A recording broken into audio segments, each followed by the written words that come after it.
Si la Chine est au tout premier rang économique mondial, elle ne représente aujourd'hui qu'un faible pourcentage des allocations de portefeuille.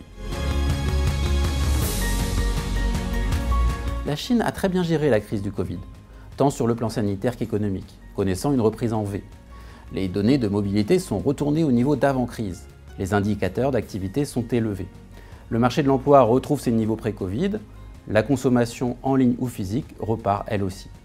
Selon le FMI, la croissance du PIB chinois devrait être positive en 2020 et supérieure aux autres pays développés en 2021.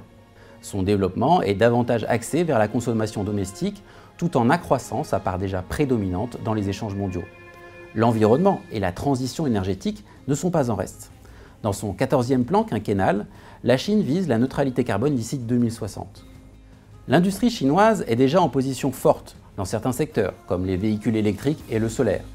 Les réformes structurelles bénéficient de la stabilité politique du pays.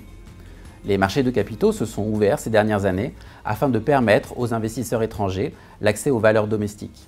Ces actions, libellées en RMB, offrent un potentiel d'appréciation de la devise.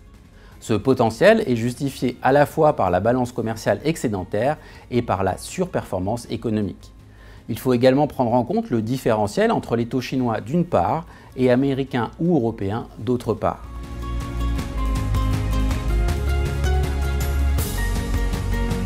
La crise du Covid a poussé l'endettement de certains acteurs économiques à des niveaux records suite au plan de relance mené dans l'immobilier et les infrastructures. Avec le retour de l'économie chinoise à la normale, les risques financiers, et notamment les risques de défaut de certaines entreprises publiques, reviennent sur le devant de la scène. Pour tenter de juguler le trop grand recours au crédit, la tentation pourrait être forte pour la Banque centrale chinoise de resserrer les taux à court terme. Par ailleurs, le taux de croissance potentiel de l'économie chinoise pourrait baisser dans la prochaine décennie. En effet, la Chine devra faire face au désendettement, à la réduction de ses surcapacités, ainsi qu'à l'impossibilité d'accéder à certaines technologies avancées, compte tenu des tensions avec les États-Unis. Face à ce conflit commercial et technologique, la Chine pourrait se replier vers davantage d'autosuffisance. Cela signifierait alors un ralentissement des réformes de libéralisation de l'économie. Enfin, les actions domestiques peuvent être particulièrement risquées, jusqu'à 3 fois plus volatiles que les actions européennes ou américaines.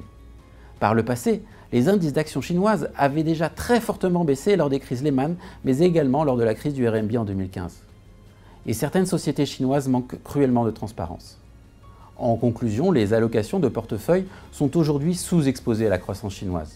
Une repondération vers ces actifs, potentiellement plus rémunérateurs, peut s'avérer intéressante dans un contexte global où nous revoyons à la baisse nos attentes de rentabilité pour la plupart des autres classes d'actifs.